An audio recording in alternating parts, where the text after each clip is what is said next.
My name is Derek Davenport. I'm the co-director of the Miller Summer Youth Institute at Pittsburgh Seminary, and I'm also the director of enrollment there. And we've spent the last 3 weeks looking at Christian symbols. Okay, so our plan. Week 1, we talked about some of the early symbols, anchors and fish. Week 2, we looked at some mysterious letters that appeared around the year 312 in our symbolism. Week 3, we shifted toward crosses and crucifixes. And today, we're doing what I'm going to call art on a clock. We're really going to start more so in 1300 and move through to some things that we use even today. Remember, one of our core assumptions is the reason we have symbols is to say what words cannot say. And even more accurately, to say it in a way that words cannot. There's just a lot of really interesting stuff that happens when you see a picture. And in particular, there are a lot of kind of memory devices that get activated in some of these images, and we may talk about those today if we have time as we get into things. But so we're going to assume that one of the reasons we have symbols is that they speak to us in a way words do not. So week 1, we looked at these symbols. We looked at the fish, which ended up being a symbol for Jesus. It was an acrostic, and essentially stood for Jesus Christ, God's Son, Savior. It was not just a picture or historical claim, but a theological claim. It was a creed. They also used the anchor as a symbol of hope, and sometimes they combine the two, which looks suspiciously like a crucifix to us.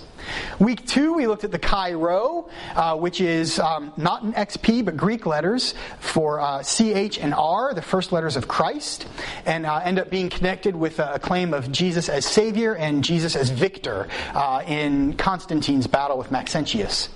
Week 3, we shifted towards various forms of crosses.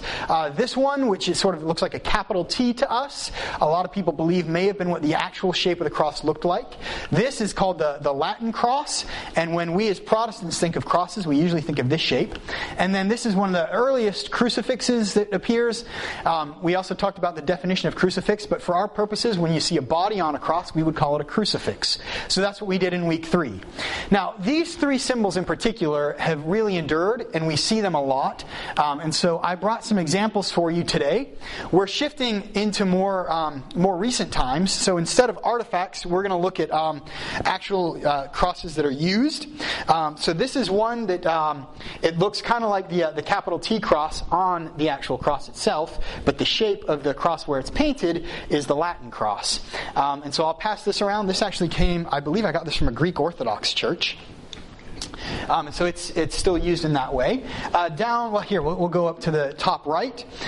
This is a crucifix that was carried by Pope John Paul II, not the current pope, but the one beforehand.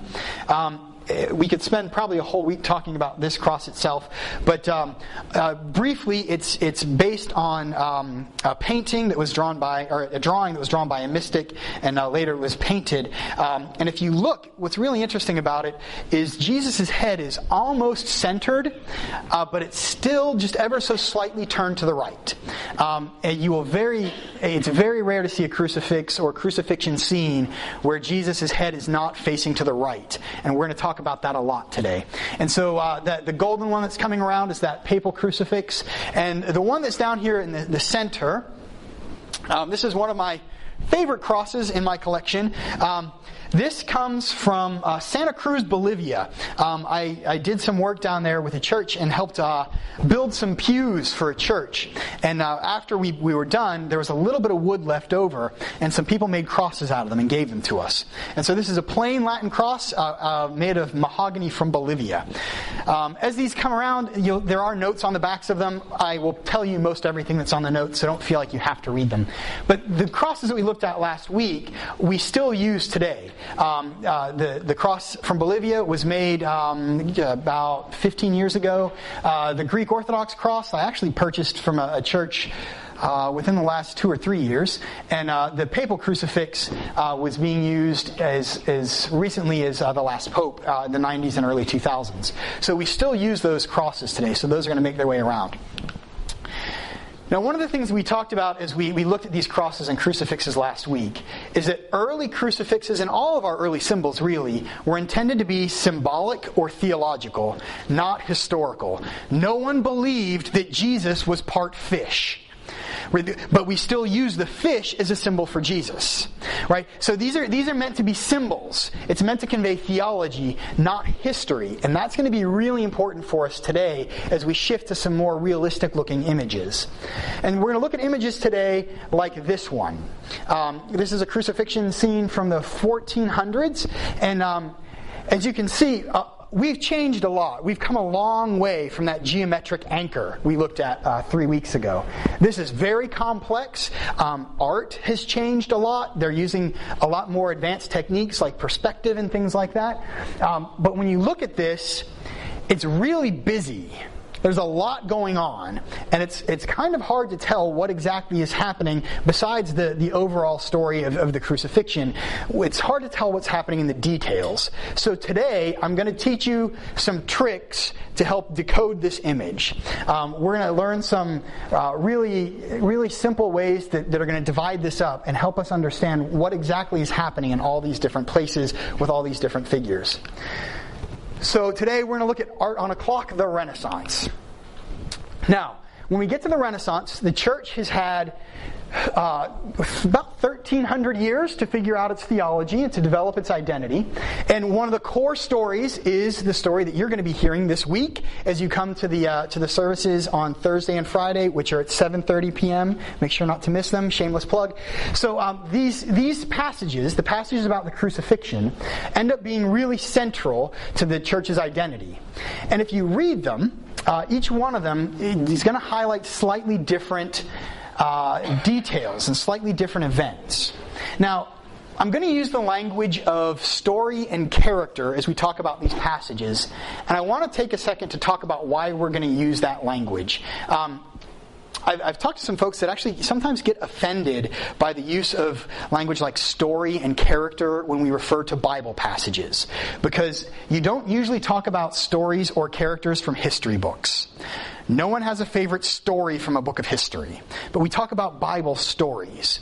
After we finish our time today, if you go to lunch and you talk about what we did in Sunday school, you might begin by saying, let me tell you the story of what happened this morning.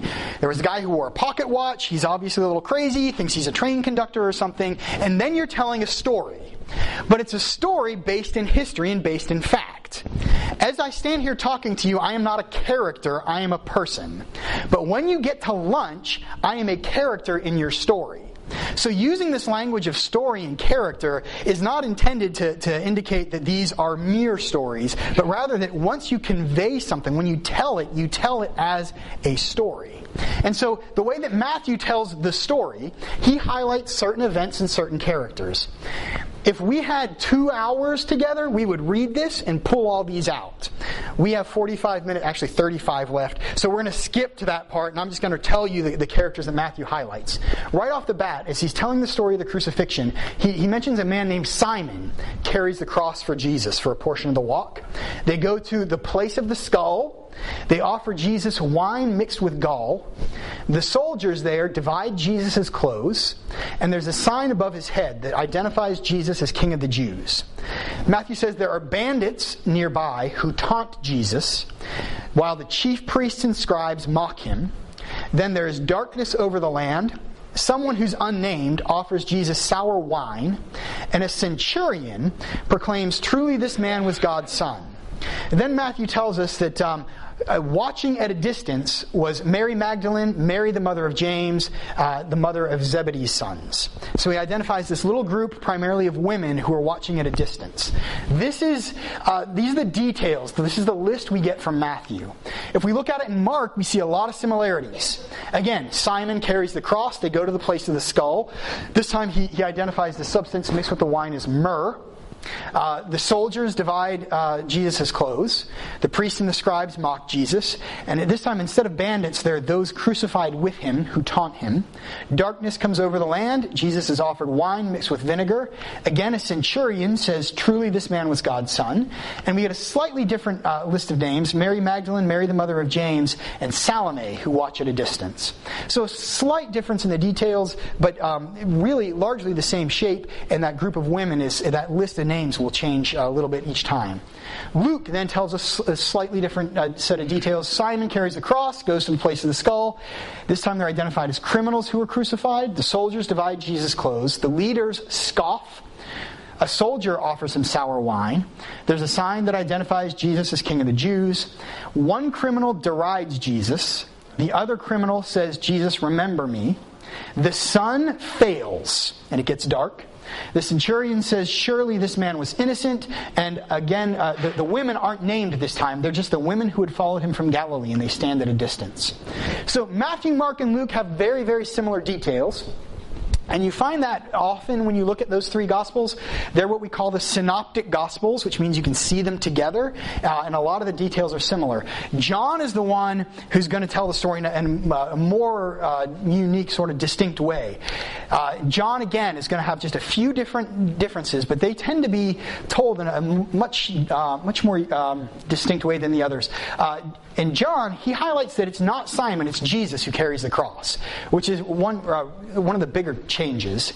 But again, they wind up at the place of the skull, and we're told that the two others who were crucified on either side of Jesus. So that's another detail we haven't gotten up to this point.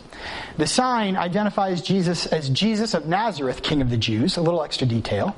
The soldiers divide his clothes, and we get Mary, the mother of Jesus, her sister, Mary, the wife of Clopas, and Mary Magdalene standing near the cross. So it's Mary, Mary, Mary, and Mary's sister. A very confusing group of people. Next, we're told that the disciple whom Jesus loved stood beside Mary, the mother of Jesus.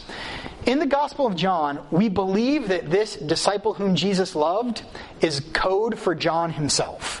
When he's writing himself into the story, he doesn't say John, he doesn't say I, he says the disciple whom Jesus loved. And so it may be that it's John himself who's standing next to Mary, the mother of Jesus. Then we're told that they, whoever they are, held a sponge of sour wine to his mouth. Again, the centurion says, "Truly, this was the Son of God." And then we get another little detail here towards the end. There's a soldier who pierces Jesus' side with a spear after he's actually dead. And that's a part of the story we focus on a lot, this coming week. And we're told that blood and water both flowed from his side. So we get this sort of extra character down here at the end. Now, if you take all four of these accounts and try to jam them together into one final list, you get something like this. They go to the place of the skull. Simon does not show up in John, so we have to take him out. They go to the place of the skull. There's a criminal on one side who derides him, a criminal on the other side who says, "Jesus, remember me." There's a sign above his head. There are officials of some sort who mock Jesus. There are soldiers who divide his clothes. The sun fails. Mary, the disciple whom Jesus loved, and some others are gathered together who are faithful. Someone holds a sponge of sour wine to his mouth, and there's a soldier who pierces his side with a spear. And if you look throughout history, what we've done with this soldier is we take the soldier who pierces Jesus' side, and we take the soldier who says, "Truly this man was the Son of God," and we say those are probably the same people. Now, the Gospels don't ever say that, but throughout history, we've decided that we're to push these two together and make them one character. So you got this whole list of people and details that are really important to the story of the crucifixion. But when you count them, you end up with 10. This is a lot of material for you to remember, and it's a lot of material to try and teach someone. And in fact, when we think about the way that our minds work, and the way that our memories work, and the way that our brains work, this list is too long for us to remember. Think about your phone number. How many digits are in a phone number? Right? You get 7 plus the area code, you get 10. But you can't actually remember a random string of 10 digits, so the way that we do phone numbers is we break it up into 3 pieces. And that's called chunking. It's a mnemonic device. So rather than remembering 10 individual numbers, you're remembering 3. A 3-digit number, a 3-digit number, and a 4-digit number. And sometimes we take that 4-digit and split it up into 2-digit numbers. Because you can't do 10. So if you want to teach people this list, the bad news is you can't do it.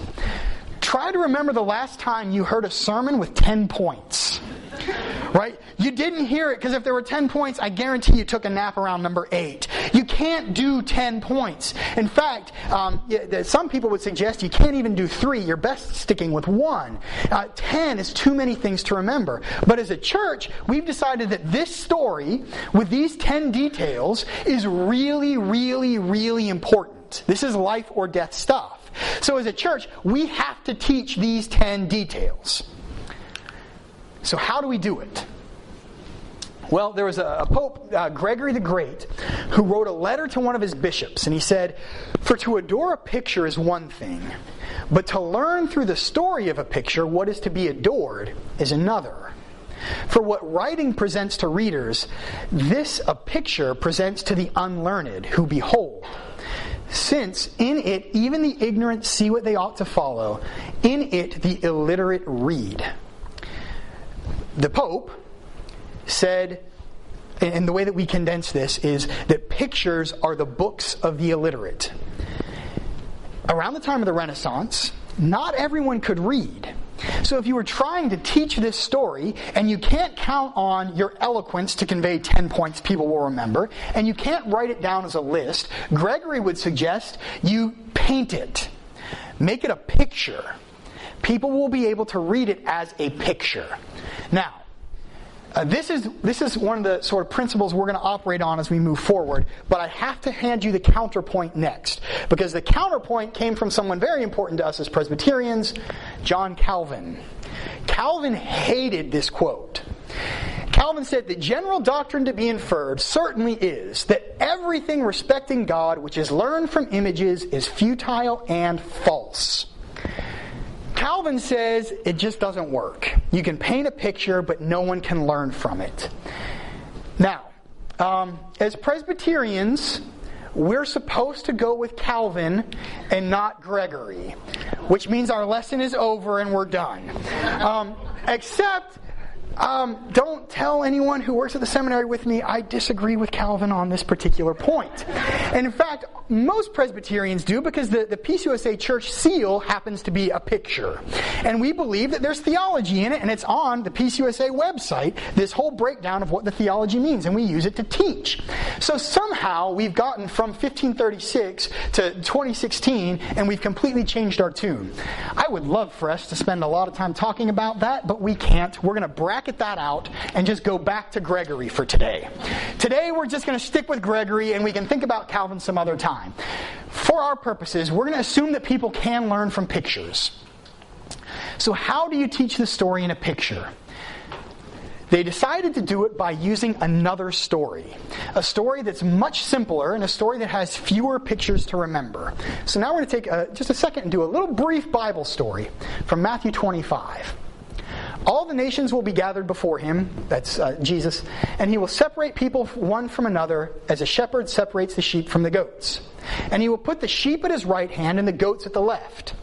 Then the king will say to those at his right hand, "Come, you that are blessed by my Father, inherit the kingdom prepared for you from the foundation of the world. For I was hungry, and you gave me food. I was thirsty, and you gave me something to drink. I was a stranger, and you welcomed me. I was naked, and you gave me clothing. I was sick, and you took care of me. I was in prison, and you visited me." The next verse, the sheep then say, "Hey, wait, when did we do all that?" And Jesus says, "When you did it to the least of these, you did it to me." Then we skip forward a few verses. Then he will say to those at his left hand, "You that are accursed, depart from me into the eternal fire prepared for the devil and his angels. For I was hungry, and you gave me no food. I was thirsty, you gave me nothing to drink. I was a stranger, and you did not welcome me. Naked, and you did not give me clothing. Sick and in prison, and you did not visit me." And then they say the same thing. "Hey, when did that happen?" And he says, "When you didn't do this to the least of these, you didn't do it to me." So we've taken this story and we've developed some really interesting symbols. Has anyone ever seen a cross like this? There are more of them in Pittsburgh than most cities in the country. It's often called the Orthodox cross. I have one here, which we'll pass around. And it's hard to tell exactly how any of these symbols came into being. We've discovered that in our time together. But one of the stories is that this is meant to represent the parable of the sheep and the goats. Because down here, what some people would say would have been a place for the feet of the crucified to be nailed, this footboard is slanted. And some people say it's an arrow. If you're on the cross, this is your right hand, and it points up.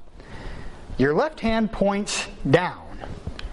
The sheep are going up to heaven. Look how happy and docile and friendly the sheep looks.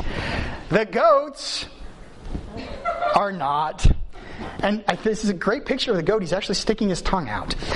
So this cross is thought, and whether it was intended that way or whether it's just sort of taken this symbolism, is thought to symbolize the story of the sheep and the goats. Everyone to Christ's right hand is a good guy. Everyone to Christ's left hand is a bad guy. Good guy, bad guy terminology is really not how the world works. Everything is so much more complex than that. But if you're trying to condense things to teach it in art, sometimes you have to take those shortcuts. Everything on one side is the mirror image of the other. In Through the Looking Glass, story, the sequel to Alice in Wonderland, Alice is looking in the mirror and she says to her cat, "I'll tell you all my ideas about Looking Glass House. First, there's the room you can see through the glass. It's just the same as our drawing room, only things go the other way." The crosses that we're going to look at, and these pictures from the Renaissance, are like mirrors. The left side is the opposite of the right side. So if you think of these paintings as clocks, 6 through 12 is the good guys. And then anything that's 12 through 6 is the bad guys. When we look at these pictures, they're divided straight down the middle between the saints and the sinners. So we'll start here. We're actually going to go down through the clock and look at the different numbers. This crucifix we looked at that showed up as early as the 500s. There's a sun and a moon. The sun is at 11. The moon is at 1. The sun represents light, knowledge, life, safety. The moon represents darkness, sin, ignorance, and danger. One side is the good guy, one side is the bad guy. There it is. If you draw that center line, they're mirror images of each other. Here's another crucifixion scene from around the year 1450. What we did with these passages, we took the thieves that were told to be on one or other side of Jesus. Guess which one this is? The good thief shows up at 9 o'clock. The bad thief shows up at 3 o'clock. And there's a whole story about who these guys were.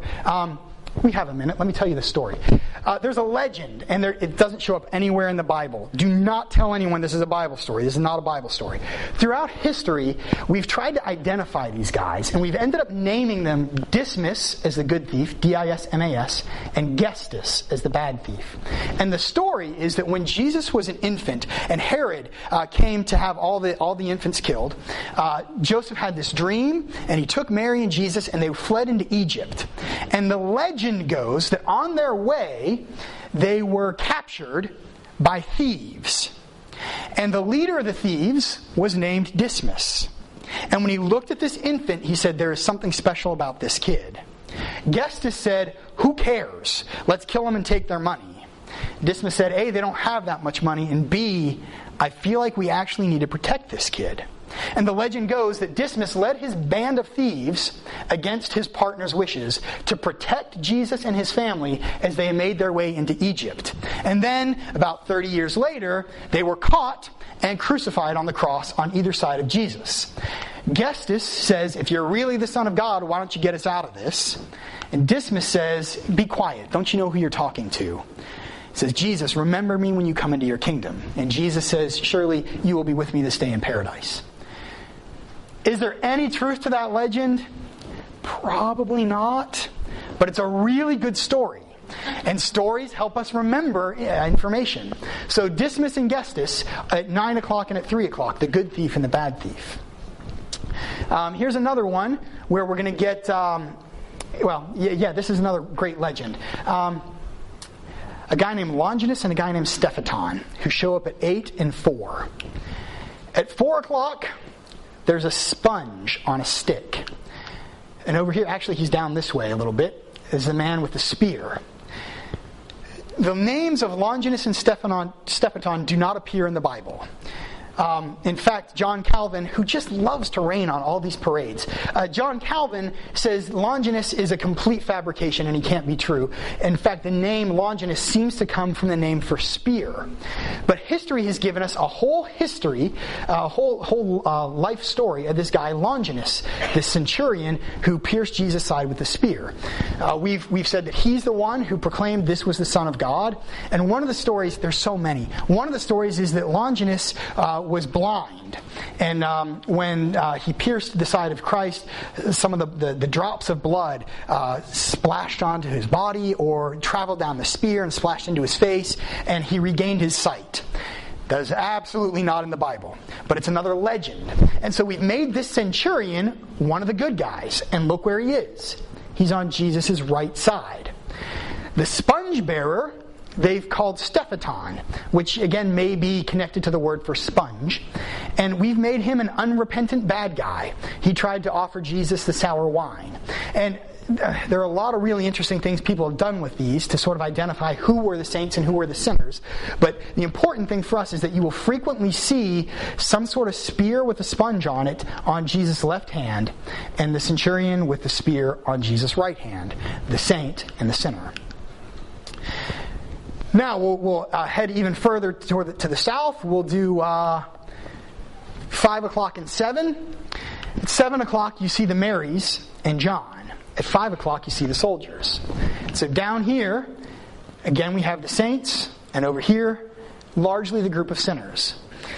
And it's really interesting as you start to dive into these paintings, and we'll look at a bunch here. We're kind of in sequence, and you'll start to identify these folks. The colors are one way to identify who they are. They don't have name tags. Some artists actually did that. For the most part, they don't have name tags. You can tell who they are by their colors. Mary, the mother of Jesus, is almost always wearing blue. Think about church bulletins that you've seen, nativity sets, artwork. Mary almost always wears blue. Sometimes she wears red underneath it.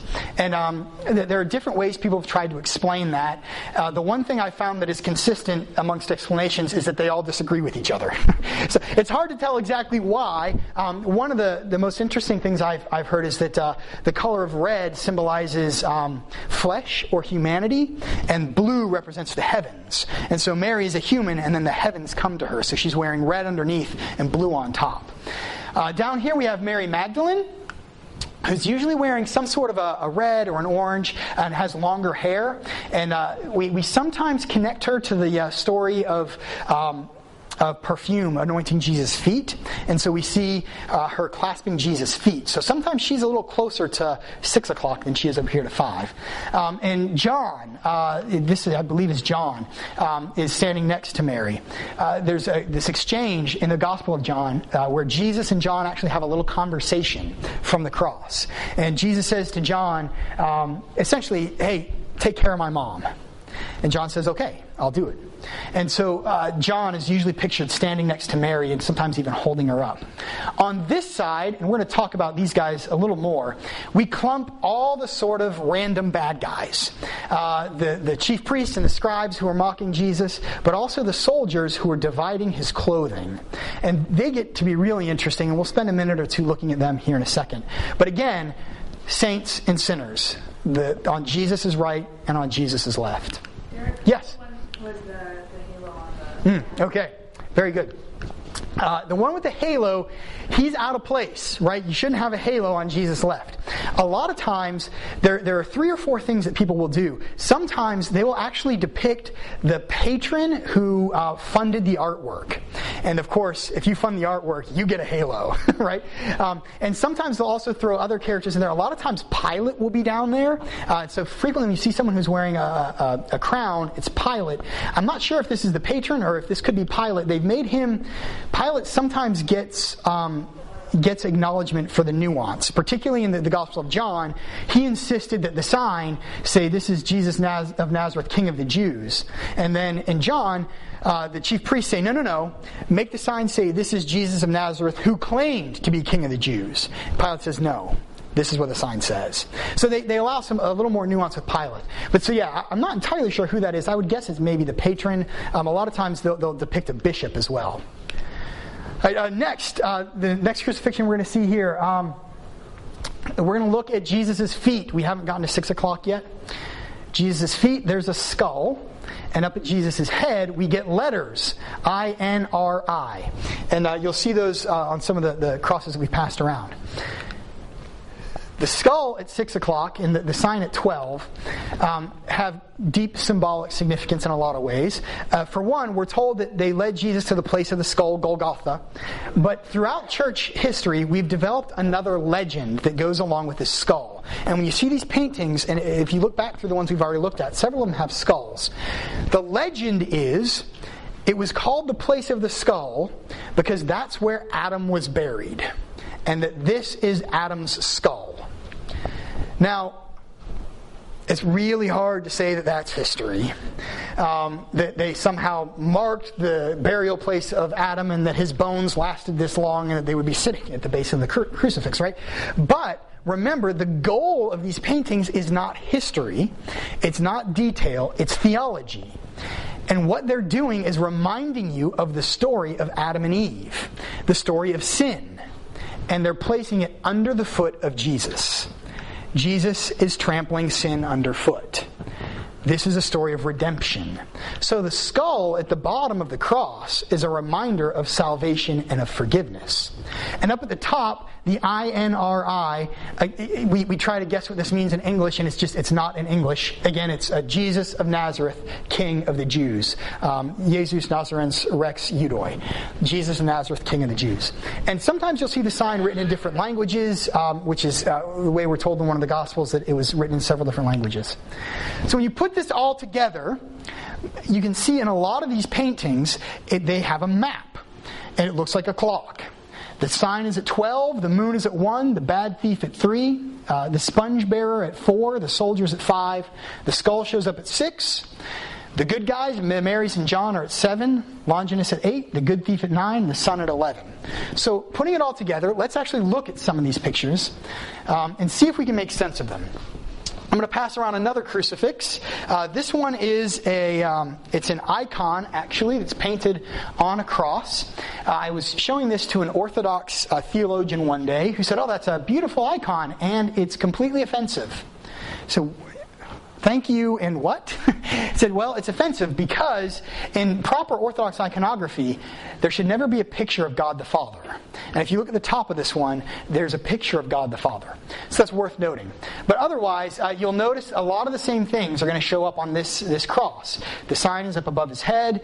We got, you can see, not really on the slide, but in hand, there's a spear on his right, a sponge on his left, and the skull is beneath him. And we've got the bar here, again, with the sheep and the goats sort of in the background. This is another cross picture from the 1450s. And so if you think about our clock, you can start to make sense of what's happening in this picture. All this chaos can be a bit intimidating, but if you just kind of break it down by its pieces, it's all there again. Here's the sun. Here's the moon. The good thief and the bad thief. There's the spear. And the sponge is over here, but it's being held by someone on Jesus' other side. The skull is down at the bottom. Mary Magdalene, again, is a little closer to Jesus' feet. We have Mary, the mother of Jesus, wearing the blue. And John is wearing red, as he usually is. And then we've got the other Marys on either side. So you look at this, and again, you see that it's actually followed most of the rules. The good guys are on this side. The bad guys are on this side. It's a mirror image. Here's another one, around 1475. And this one, to me, is almost more chaotic. It can be almost offensive to your eyes. There's so much going on. But if you take a second and break it down, you see a lot of the things are still the same.